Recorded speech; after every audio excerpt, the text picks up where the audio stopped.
All right, awesome. Well, thank you so much. I wanted to make a quick introduction to a lovely lady. This is Jennifer Irizio, and she is the founder and also the, I would say, um, divine downloader and manifester of the soul language work, which I feel so blessed to be part of as not only my journey, but also as a practitioner. And I've wanted to connect with Jennifer and have this time together for a long time. So, Jen, thanks so much for making time today.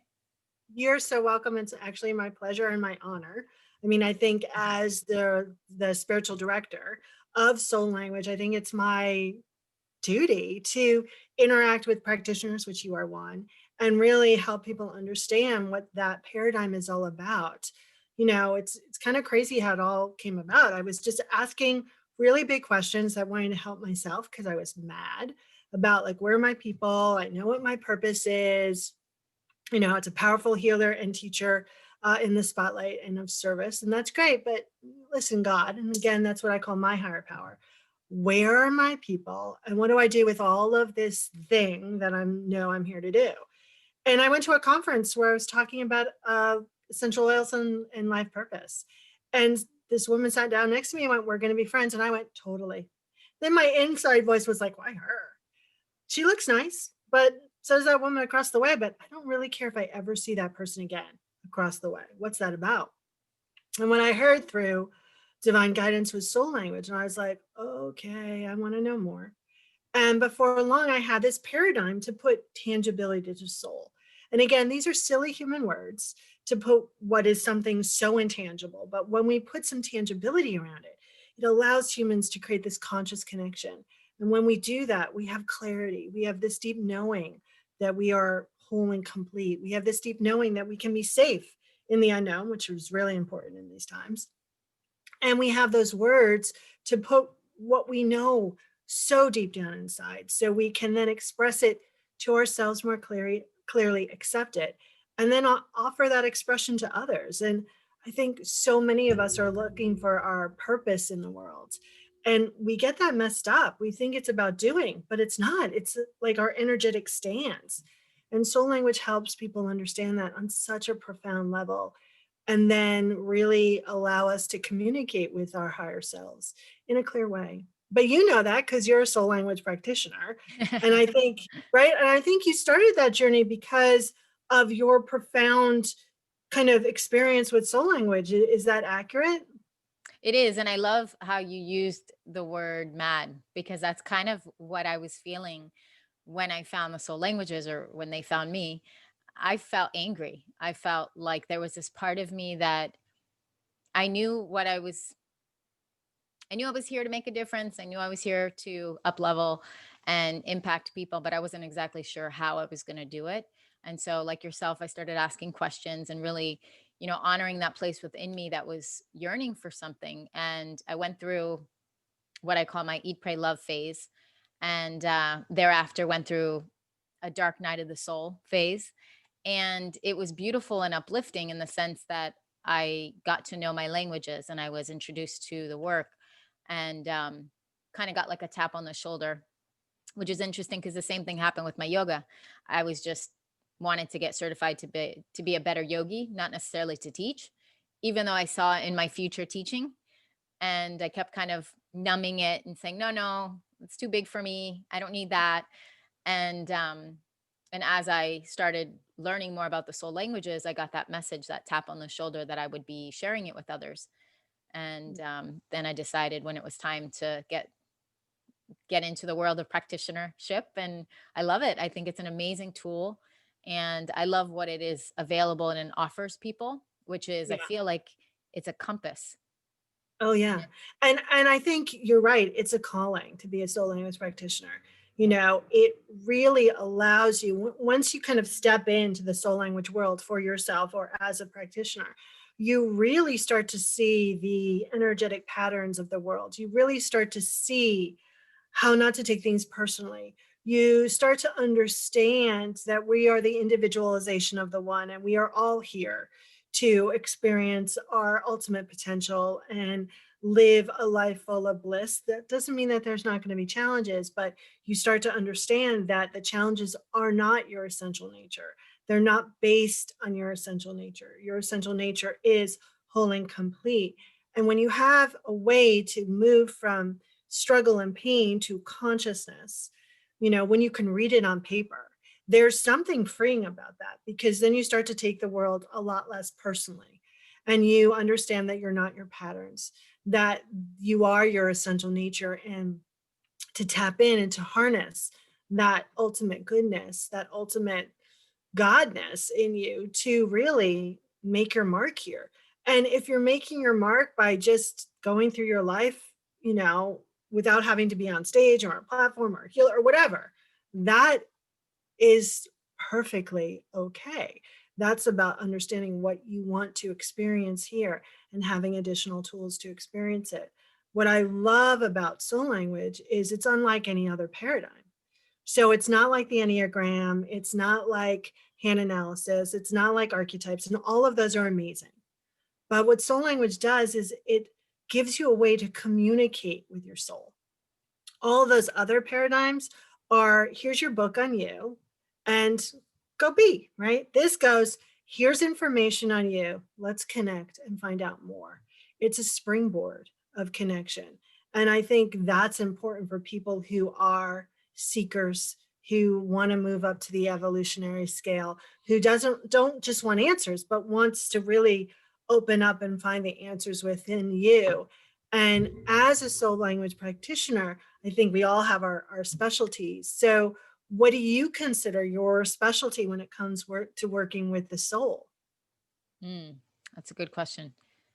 I I feel like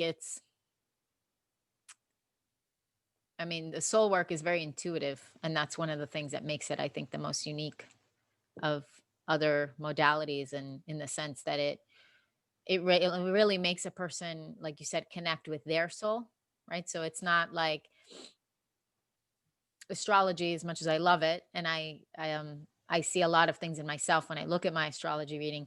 It's very it's more of a blanket versus uh this is like a, I don't want to say it's yeah, kind of like what I'm getting is like a warm sweater that kind of melts to you and fits like a custom designed sweater, right? It's a little chilly outside, so I'm starting to feel like, oh, not chilly like where you are, but Yeah.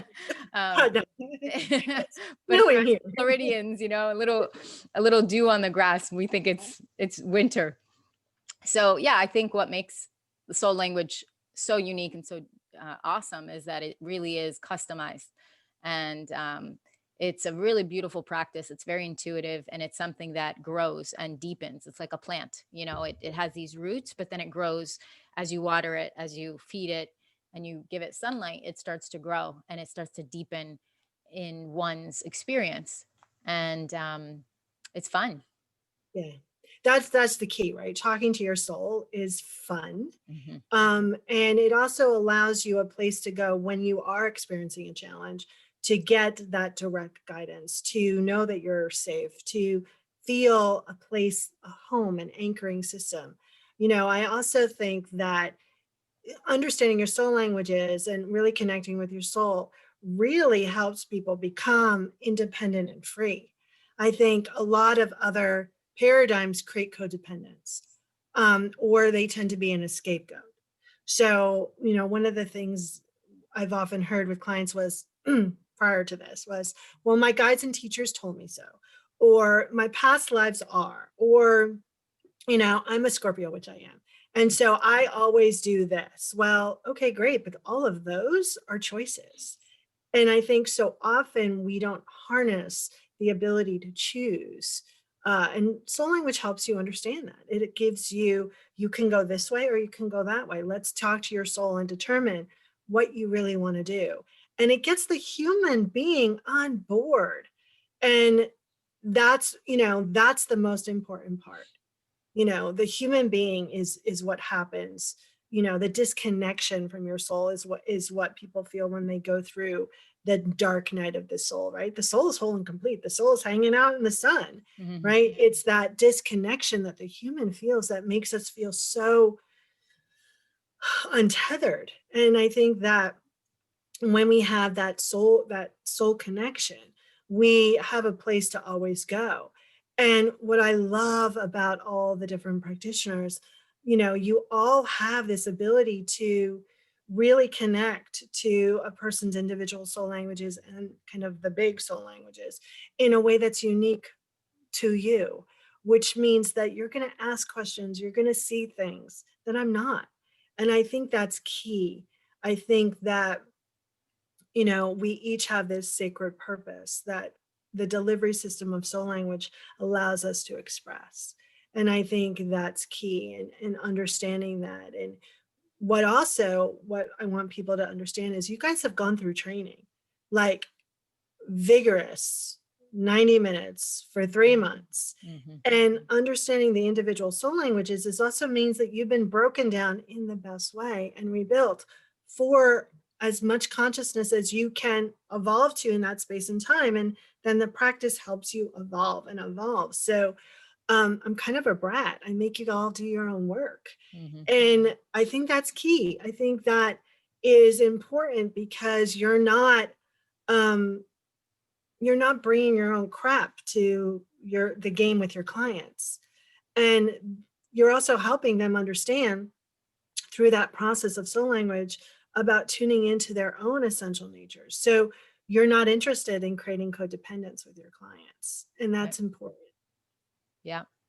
Absolutely. And I really do feel grateful, now looking back. It was actually 90 minutes a week for 3 months, and it was intense. I still have the Yeah, book and I still refer to it, and I still sometimes I I have to ask myself, even just yesterday, or was it, yeah, yesterday, I even said to myself, where are my soul languages? Like I was, debating about something, and I was like, oh, I have my toolkit, and all I had to do was just center in, get grounded, and it was beautiful because it was like, my committee, like my social not social, but my support committee was right there, yes, and yeah. it's beautiful.